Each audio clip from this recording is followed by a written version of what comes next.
Cancer. We know more of us are getting it and more of us are surviving it. In Wales by 2030, almost 250,000 of us will be living with it, double the amount living with it now. With more people living for longer after cancer, the NHS needs to support them to live well, as for many, finishing cancer treatment is just the beginning.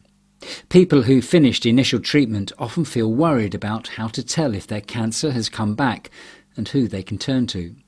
They may have problems eating, with fatigue or lymphedema, which won't get better and could get worse over time. That is why we need to listen to patients, understand their needs and give them the information they need to stay as well as they can be during and after their treatment.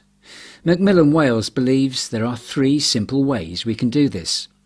Firstly, each person treated for cancer should have a clinical nurse specialist who may also be their key worker as their main contact if they have questions or concerns.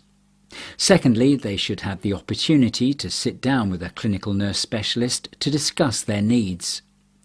The outcome of this conversation should be recorded in a care plan that is written up and given to the person.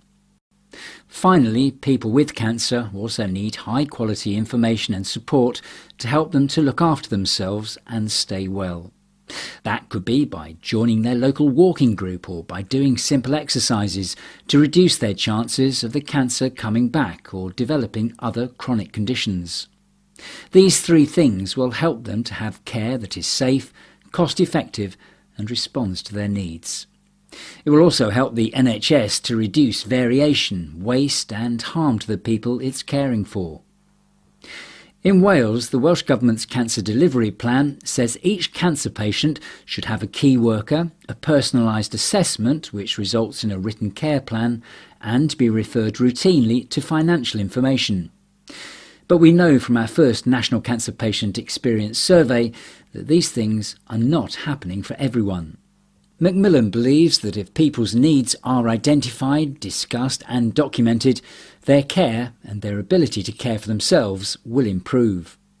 And if we support people living with cancer and their family and friends to look after themselves, we'll save the NHS valuable time and money.